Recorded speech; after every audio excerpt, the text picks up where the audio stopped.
Hello everyone, welcome to Star IQ. Star IQ के video platform पे आप सभी का बहुत बहुत स्वागत है। कैसे हैं आप सभी लोग? उम्मीद है कि आप बहुत बहुत अच्छे होंगे। आज 31 जुलाई 2023 के हरियाणा करंट अफेयर इस पर्टिकुलर वीडियो में हम पढ़ने वाले हैं। आइए दोस्तों, आज के इस इंपॉर्टेंट करंट अफेयर सेशन की शुरुआत करते हैं। आज है महीने का आखिरी दिन और कल शुरुआत करेंगे एक और नई महीने की, जिसमें हम लोग पढ़ेंगे 1 अगस्त के करंट अफेयर। वैसे तो आप लोगों के लिए फिलहाल ये महीना आखिरी है या नया दिन है ये देखने का समय नहीं है, क्योंकि उन बच्चों के लिए बहुत ज़रूरी ये दिन चल रहे हैं जो बच्चे सीईटी मेंस के लिए प्रिपरेशन कर रहे हैं, और उन बच्चों के लिए भी ज़रूरी है जो कि एचपीएससी पीजीटी एग्ज़ाम की प्रिपरेशन कर रहे हैं, क्योंकि उनके लिए भी समय कोई बहुत ज़्यादा तो है नहीं, एक ही महीने का समय लगभग बचा है उनके पास में। तो खैर, तैयारी बहुत ज़ोरों शोरों से आप लोगों को कर लेनी चाहिए। मेरा बहुत ज़्यादा आप लोगों के साथ में क्या कहिएगा सहयोग है, या यूँ कहिएगा बहुत ज़्यादा दुआएं हैं, और एक पॉजिटिव एनर्जी भी आपके साथ में है, हिम्मत भी आपके साथ में है। और हाँ, एक बात मैं आपको जरूर कहना चाहूँगा कि महाकाल कैप्सूल बैच पे 50% का डिस्काउंट है। आप सेल 50 कोड लगाइएगा। केवल 100 रुपये का बैच है ये, और 100 रुपये का बैच है, केवल 4-5 दिनों का समय है। मैं ये विश्वास के साथ कह सकता हूँ, जिन बच्चों ने लिया है एक बार आप उनसे पूछ सकते हैं, कंसर्न कर सकते हैं। बाकी मेरा भी आप लोगों से बहुत हाई फ्रिक्वेंसी में कहना है कि अगर आप लोग प्रिपरेशन कहीं भी पढ़े हैं, इस बैच को आप ज्वाइन करके रिवीजन करके यहाँ से ज़रूर जाइएगा। बहुत हद तक आपको मदद मिलेगा। देखो, मैंने तो वाकई इसमें मेहनत की है बहुत ज़्यादा अच्छे तरीके से। जो भी सिलेबस दिया था, मेंशन किया था, उस सिलेबस पे टू द पॉइंट एक्चुअली जो है ना यहाँ पे कंटेंट तैयार करके दिया है। तो आप जस्ट फॉर रिवीजन, और 100 रुपये मुझे नहीं लगता कोई बहुत बड़ी चीज़ है फिलहाल के लिए आपके लिए। सो आप की बाकी तो इच्छा है, मेरी तो खैर सलाह है आपके लिए। आज का जो पहला करंट अफेयर है वो क्या रहेगा कि हाल ही में हरियाणा के कितने जिलों में ईपीएफ ऑफिस खुलेंगे। जो आपके एम्प्लॉयमेंट प्रोविडेंट फंड वाले जो ऑफिस होते हैं ना, वो हरियाणा के कितने जिलों के अंदर खुलने वाले हैं। तो हरियाणा के अंदर ईपीएफ ऑफिस टोटल खुलने वाले हैं 22 के 22 जिलों में ही, यानी कि ऑप्शन नंबर इस सवाल का ए ही ठीक रहेगा।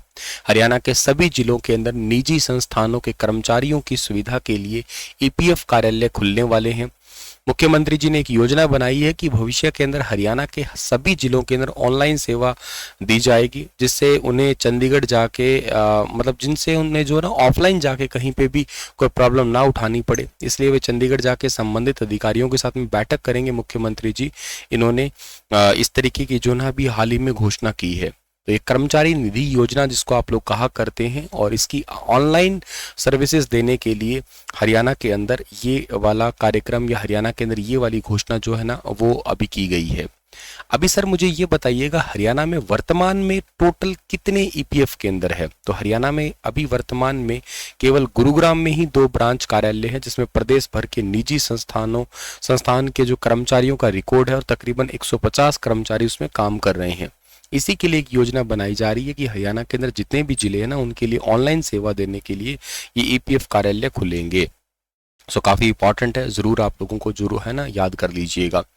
और ये उद्यम संवाद हुआ था अभी रिसेंटली रेवाड़ी के अंदर, वहाँ पे इसकी घोषणा की गई थी, और वहाँ पे मुख्यमंत्री जी ने जो ना सजरी निकाय के माध्यम से कूड़ा उठाना और गार्बेज टैक्स के लिए भी जानकारी दी थी अभी हाल ही में। खैर, मेन बात आप लोगों को यही याद रखनी है कि हरियाणा में वर्तमान में जो गुरुग्राम के अंदर 2 ब्रांच ऑफिस है, लेकिन पूरे हरियाणा में जल्द ही इसके खोल दिए जाएंगे ईपीएफ सेंटर। हाल ही में हरियाणा के झज्जर की मनु भाकर, एक आप बहुत अच्छे से जानते होंगे, शूटिंग गेम से संबंधित है, और इन्होंने वर्ल्ड यूनिवर्सिटी गेम में कितने गोल्ड मेडल अपने नाम किए हैं, ये बड़ा इंपॉर्टेंट सवाल है। मनु ने अभी रिसेंटली वर्ल्ड यूनिवर्सिटी गेम में टोटल गोल्ड मेडल लिए हैं कितने सर? टोटल गोल्ड मेडल लिए हैं 2, यानी कि ऑप्शन नंबर ए इस सवाल का बिल्कुल ठीक रहेगा। हरियाणा की मनु भाकर को वर्ल्ड यूनिवर्सिटी गेम में टोटल 2 गोल्ड मेडल मिले हैं। और इसके अलावा जो है ना आप लोगों को मनु भाकर के कई सारे मतलब आप लोगों को गेम्स याद होंगे, और इनका एक आपको जो इवेंट है वो भी याद होगा। इनका 10 मीटर पिस्टल इवेंट है, जो कई बार आप लोगों ने कई सारे करंट अफेयर्स में पढ़ा होगा। और इन्होंने जो है ना इसके अलावा जो है इसी पिस्टल इवेंट में, टीम इवेंट में यशस्विनी देसवाल के साथ में गोल्ड मेडल जीता, और सिंगल के अंदर भी इन्होंने गोल्ड मेडल जीता है। क्वालिफिकेशन राउंड में 570 पॉइंट्स इन्होंने लिए थे, या इतने मार्क्स इन्होंने लिए थे। ओलंपियन मनु भाकर लगातार सटीक निशाना लगाती है, और मनु टॉप 2 के अंदर जो है ना फिलहाल के लिए जगह बना चुकी है ये। सो काफ़ी अच्छा और वेरी वेरी इंपॉर्टेंट क्वेश्चन आपके लिए होगा। मनु जो है ना मूल रूप से हरियाणा के झज्जर की ही है, डीएवी कॉलेज चंडीगढ़ में फिलहाल के लिए पढ़ रही है और कॉलेज की ओर से चीन में आयोजित वर्ल्ड यूनिवर्सिटी गेम में इन्होंने पार्टिसिपेट किया था। इन्होंने 10 मीटर एयर पिस्टल के इंडिविजुअल में 239.7 मार्क्स लिए थे और मनु भाकर ओलंपिक में भी भाग ले चुकी है ये, ठीक है। इनके पास में यूथ ओलंपिक का एक गोल्ड भी है और इनके पास वैसे यूथ ओलंपिक वर्ल्ड चैंपियनशिप में टोटल 4 गोल्ड है, वर्ल्ड कप में 8 गोल्ड है इनके पास में, जूनियर वर्ल्ड कप के अंदर 5 गोल्ड है, एशियन चैंपियनशिप में 3 है, सिल्वर ब्रॉन्ज भी काफ़ी सारे गेम में जीता है लेकिन गोल्ड तो इनका काफ़ी सारे हैं, तो ये याद कर सकते हो आप लोग। और ISSF यानी कि इंटरनेशनल शूटिंग स्पोर्ट्स फेडरेशन जो कि आपका एक भोपाल में चल रहा था, उसमें भी इन्होंने ब्रॉन्ज मेडल जीता था, ठीक है ना। 21 साल की मनु भाकर है, 2 साल और करीब आधा दर्जन जो है ना वर्ल्ड कप के बाद कोई मेडल जीता है इन्होंने। सो काफ़ी इंपॉर्टेंट है ये खिलाड़ी मनु भाकर झज्जर की, इन्होंने भी ये रिसेंटली मेडल जीता है, वो भी आपको याद रहना चाहिए। हरियाणा के झज्जर में कुछ खास है क्या? हाँ, हरियाणा के झज्जर में एम्स है, आपको याद हो तो बाड़सा के अंदर, और वहाँ पे 50 एकड़ के अंदर और क्या बनने वाला है, 50 एकड़ में दिल्ली की IIT ब्रांच आने वाली है, ये भी याद रखना आप लोग, जो कैंसर की सटीक दवा पे रिसर्च करेंगे। और दूसरा एम्स कहाँ बनेगा, वो बनेगा माजरा के अंदर। माजरा कहाँ पड़ता है सर? ये रेवाड़ी में पड़ता है। हरियाणा के किस जिले में 3 दिन का या 3 दिवसीय भारत अंतर्राष्ट्रीय सांस्कृतिक कार्यक्रम आयोजित किया जाएगा? इंटरनेशनल कल्चरल प्रोग्राम जो है ना ये ऑर्गेनाइज किया जाएगा, 3 दिवसीय प्रोग्राम होगा ये, और ये प्रोग्राम आयोजित किया जाएगा हरियाणा के गुरुग्राम में, यानी कि ऑप्शन नंबर ए इस सवाल का बिल्कुल ठीक है। हरियाणा में पूर्व राष्ट्रपति रामनाथ कोविंद 3 दिवसीय भारत अंतर्राष्ट्रीय सांस्कृतिक केंद्र कार्यक्रम में हिस्सा इन्होंने लिया और एक वहाँ पे एक सेंटर का जो है ना वो भी शिलान्यास किया है। हरियाणा के गुरुग्राम के अंदर सेक्टर 9 के अंदर 3 दिवसीय भारत अंतर्राष्ट्रीय सांस्कृतिक कार्यक्रम में हिस्सा लिया, जिसके 2 दिन और अभी ये चल रहा है। इसके अलावा वहाँ पे महाराष्ट्र के पूर्व राज्यपाल भगत सिंह कोश्यारी भी उनके साथ में थे। और इसके अलावा जो है ना संग्रहालय के अंदर थोड़े दिखाए गए क्या है, यहाँ पे एक आपका म्यूजियम है एक जिसका एक्चुअली इन्होंने उद्घाटन किया है। इसका सेक्टर 9A के अंदर 5 एकड़ जमीन पे जो ना इसका टोटल निर्माण किया जाएगा। एक्चुअली अभी के लिए तो इसकी नींव वगैरह रखी है, जिसके अंदर सरस्वती नदी से संबंधित या उससे संबंधित जो मिले अवशेष है ना उनको सहेज के रखा जाएगा। वर्ल्ड पुलिस और फायर गेम्स में हेड कांस्टेबल संतोष शर्मा ने कौन सा पदक जीता है? तो हेड कांस्टेबल संतोष शर्मा ने सिल्वर मेडल जीता है, ऑप्शन नंबर ए इस सवाल का ठीक है। पानीपत पुलिस ने कनाडा में मचाई है धूम अभी रिसेंटली, और यहाँ की हेड कांस्टेबल संतोष शर्मा ने सिल्वर मेडल जीता है। पिछले साल इनको गोल्ड मेडल मिला था ये इसी टीम इवेंट के अंदर, ठीक है। और हरियाणा के पानीपत जिले के सिवाहा गांव की रामनिवास शर्मा ने अपनी बेटी संतोष को साल 2002 के अंदर अखाड़े में उतारा था, ठीक है। और इसके अलावा संतोष शर्मा को सिल्वर मेडल भी मिला हुआ है, ठीक है। और इसके अलावा सिल्वर मेडल के अलावा जो है ना इन्होंने मतलब कई सारे मेडल जीते हैं इसी प्रतियोगिता के अंदर, गोल्ड भी जीता हुआ है, सिल्वर भी जीता हुआ है, ब्रॉन्ज भी जीता हुआ है, ठीक है ना। और पिछले साल जो प्रतियोगिता नीदरलैंड के अंदर हुई थी उसमें इन्होंने गोल्ड मेडल जीता था, ठीक है। लास्ट के कुछ पॉइंट्स में हार गई थी, ठीक है। एक न्यूज़पेपर की कटिंग है ये, साल 2002 में खेलना स्टार्ट किया था इन्होंने। साल 2003 में स्पोर्ट्स कोटे से हरियाणा पुलिस में भर्ती हो गई थी। 2005 में बलाना गांव निवासी अनिल गौतम से इनकी शादी हुई थी। 45 से ज़्यादा अब तक पदक जीत चुकी है। 2 बेटियों की माँ है। पति भी इनके जो है ना काफ़ी इनको मदद करते हैं इस गेम में। हरियाणा के किस जिले में देश का दूसरा सबसे बड़ा गो अनुसंधान केंद्र बनेगा? देश का दूसरा सबसे बड़ा गो अनुसंधान केंद्र जो है ना ये बनने वाला है हरियाणा के सोनीपत में। ऑप्शन नंबर ए इस सवाल का बिल्कुल ठीक है। विहिप हिसार की भूमि पर हरियाणा का दूसरा सबसे बड़ा कहिएगा आप लोग ये गो संरक्षण संस्थान। एक्चुअली दूसरा नहीं, देश का दूसरा सबसे बड़ा होगा क्योंकि इससे पहले महाराष्ट्र में सबसे बड़ा है ये ऑलरेडी, ठीक है। और एक्चुअली इसकी हिसार में नहीं बनेगा, बनेगा तो ये सोनीपत में, लेकिन इसकी रणनीति जो है ना वो हिसार गो संरक्षण के द्वारा या हिसार में गो रक्षा विभाग की एक बैठक होगी 16 अगस्त को, वहाँ पे इसका कंप्लीट मंथन किया जाएगा।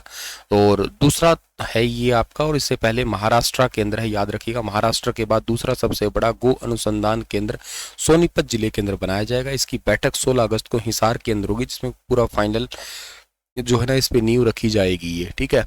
और इसके अलावा जो है ना ये हाईवे के किनारे भी हिसार, रोहतक, करनाल, जींद, गुरुग्राम, पानीपत यहाँ पे भी गौशाला स्थापित करने की तैयारी है ताकि लोग यहाँ पे आसानी से दान वान कर सके, ठीक है।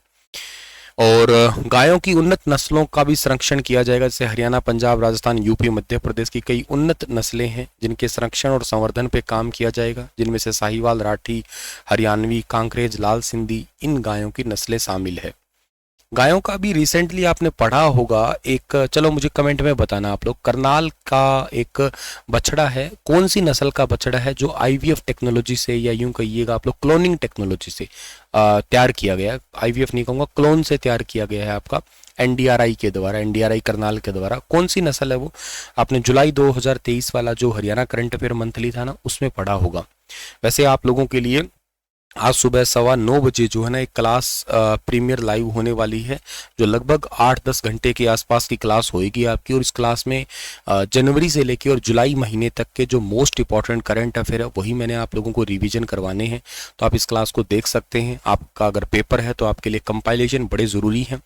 कुछ बच्चों के यहाँ पे ना डाउट्स रहते हैं, जैसे एक बहुत ही क्या कहते हैं, ना समझ बच्चा ही कहूँगा फिलहाल के लिए, तो ना समझ बच्चे का कमेंट आया कि सर आप, जैसे मैंने एक लास्ट मई महीने तक का लगभग ना 5-6 महीने का एक वीडियो बनाया था ऑलरेडी, जो लगभग 6 घंटे का वीडियो है। तो उसने कहा सर लोग तो 6 महीने के करंट अफेयर ना 1-2 घंटे में पूरा करवा देते हैं, और आप ठहरे कि 6-6 घंटे में पूरा करवा रहे हैं, बहुत वक्त लेते हैं।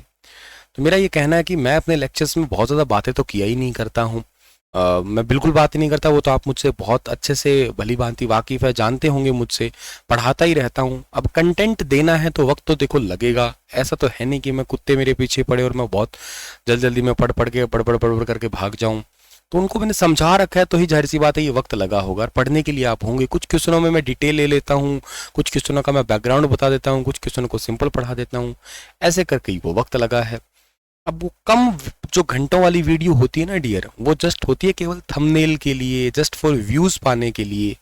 मेरा कभी से ये इंटेंशन नहीं होता, मैं इस चीज़ को देख के नहीं बनाता कि लोग छोटी वीडियो देखेंगे तो मैं छोटी वीडियो के लिए थोड़े से क्वेश्चन बना दूं, वो उसके लिए ज़रूरी नहीं है। मैं काम करता हूँ कंटेंट पे, तो उसके लिए आई थिंक समय लगता है, एक अच्छी चीज़ होने के लिए वक्त है। हम और आप भी पैदा हुए हैं तो देखो 9 महीने लगे हैं, ऐसा नहीं कि हम 2 महीने में पैदा हो गए। तो हर चीज़ों में वक्त लगता है, वो मेरी फिलॉसफी है, वो आप, अब आपकी सलाह पे बात है। अगर आपके पास में वक्त है तो वो पढ़ाई में तो वक्त तो लगेगा, मुझे तो ऐसा लगता है। वक्त नहीं दोगे, ऐसे शॉर्ट वीडियो देखोगे, तो मुझे तो नहीं लगता कि बहुत ज़्यादा कुछ कर पाओगे, सीख पाओगे आप लोग। सो खैर बाकी आपकी चॉइस है, मैं तो क्या ही कहूँ क्या ही ना कहूँ। मुझे मेरा पता है कि मेरा कंटेंट वक्त लगता है तो करके भाई 8-10 घंटे का वीडियो आज चलेगा तो आप इसको देख लेना, बाकी आपकी सलाह की बात है।